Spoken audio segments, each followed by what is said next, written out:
Good morning to all present over here. So we'll have a fiber optic sensors. The fiber optic sensors, which is also called as an optical fiber sensors, which use optical fiber or sensing element. These sensors are used to sense some quantities like temperature, pressure, vibrations, displacements, rotations, or concentrations of chemical species. So fibers which have so many. So these fiber optic sensors, which is also called as an mm, optical fiber or sensing element. Okay, so when you are these sensors which are used to measure some quantities like temperature, pressure, vibrations, displacement, rotations, or concentrations of chemical species. So fibers which have to have so many uses in the field of remote sensing because they require no electrical power at the remote location and they have tiny size. So when you are saying about a fiber optic sensors, they are supreme for insensitive conditions including noise, high vibrations, extreme heat, wet and unstable environments. These sensors can easily fit in small areas and can be positioned correctly wherever flexible fibers are needed. The wavelength shift can be calculated using a device, optical frequency domain reflectometry.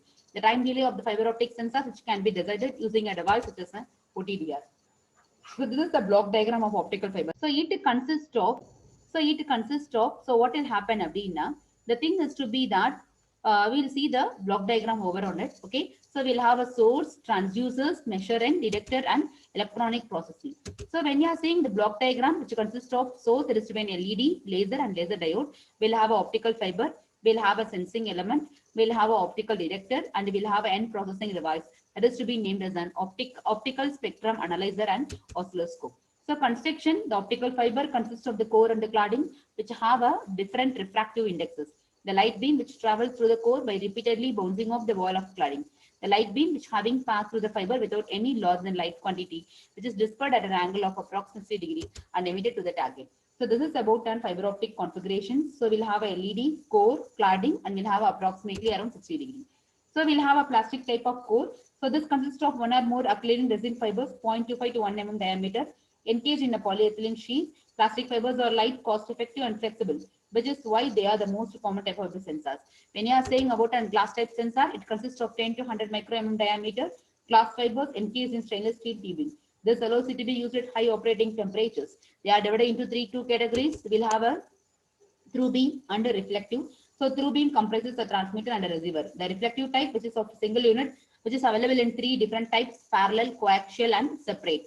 Actually, this parallel, which is generally used for plastic fibers, whereas coaxial, it is to be high pressure type, which consisting of core and surrounding area, core to be the transmitter, surrounding area to be the receiver.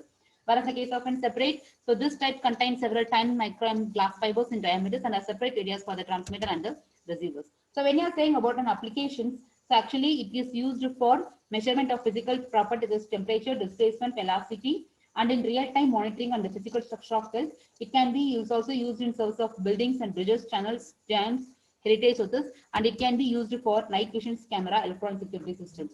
Whereas in the case of an advantage, it is light in weight, it have a compactness, it have a high sensitivity, wide bandwidth, and small in size. Whereas in the case of a disadvantage, it is expensive and susceptible to the physical damage. So the next thing we are going to see about an pressure sensor. So when you are saying about an pressure sensor, it is a device which senses pressures and converts into an analog electric signal. So when you are defining the pressure as a measured quantity, so it is defined as applied force by a liquid or gas on a surface, and it is usually measured in units of force per unit surface area. The common units what you are defining: Pascal, bar, Newton per meter square, or pounds per square inch. When you are defining as a sensor is a device which measures physical quantity and translates the signal. The quantity can be of an instance, temperature, length, force, or of course pressure. The signal is in most cases electrical, but can also be optical. So the definition of pressure sensor is that a pressure sensor is an instrument consisting of pressure sensitive element determine the actual pressure applied to the sensor and some components to convert this information into an output signal. So when you are saying about an working principle, actually the pressure sensors works by converting the pressure into an analog electrical signal. So the demand for pressure measuring instruments increased during the steam age. So these are also commonly called pressure transducers because of this. The two common signals that are used as a 4 to 20 milliamp signal and a 0 to 5 volt signal. Most pressure sensors work using the photoelectric effect. This is when a material creates an electric charge in response to stress. So this stress is usually pressure but can be at twisting, bending or vibrations. So when you are defining a static pressure, actually the pressure can be defined as a force per unit area. that a fluid exerts on its surroundings. The basic physics of static pressure is calculated as the force divided by area. That is P is equivalent to F by A. So we know that the force can be generated by liquids, gases, vapors, or solid bodies. And we know that the pressure units are Pascal. So 1 Pascal is nothing but 1 Newton per meter square. Bar, 1 bar is equivalent to 105 Pascals. So we know that PSI stands for pound, that is the force per square inch. The next thing, actually, when you're saying about types of pressure sensors, we'll have three different types. One to be the strain gauge type, another one to be the capacity pressure sensor type, and we'll have a piezoelectric pressure sensor. So the piezoelectric pressure sensor is commonly used over on it. So it measures dynamic and quasi-static pressures. The bidirectional transducers, which consist of a metallized quartz or ceramic materials, which have naturally occurring electrical properties. They are capable of converting stress into an electrical potential and vice versa. The common modes of operations are charge mode, which generates a high impedance charge output, and a voltage mode, which uses an amplifier to convert the high impedance charge into a low impedance voltage output. The sensors can only be used for varying pressures. They are very rugged but require amplification circuitry, which can be suitable to operations and shocks and vibrations.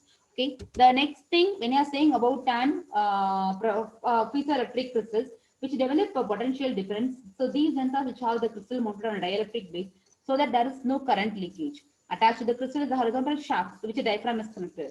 Whenever the diaphragm senses pressures, it pushes the shaft down, which presses the crystals, and voltage is produced. So since pressure is defined by forcing external unit surface area, the pressures can be measured directly by measuring the force on a disk of known area. The rigid disk may be used if it is mounted on bellows that allow movement in response to the force. Okay, the diaphragm and sensor is exposed on both the sides. The net force on the diaphragm is the difference in pressure between side A and side B multiplied by the area of the diaphragm. So when you are saying about tan, so the thing is to be that, so the diaphragm, that is D is equivalent to R squared P divided by 4S, where S stands for an radial tension applied to the membrane. So when you are saying about a piezoelectric sensor, so which works on the principles of piezoelectricity. So where piezoelectricity is a phenomenon where electricity is generated if mechanical stresses apply to a material. So when you're saying about an applications, it is used in manufacturing equipment, machine tools, engines, rockets, and advantages, it is the pollution-free sensors. So the maintenance is very low. The replacement of this equipment is very easy. This sensor is unaffected by the external electromagnetic field. Whereas the case of a disadvantage, if you use the high temperature, it may get affected, and the crystal is prone to cracking if it is overstressed. So the thing is, so the class gets over. So we can see in the next class.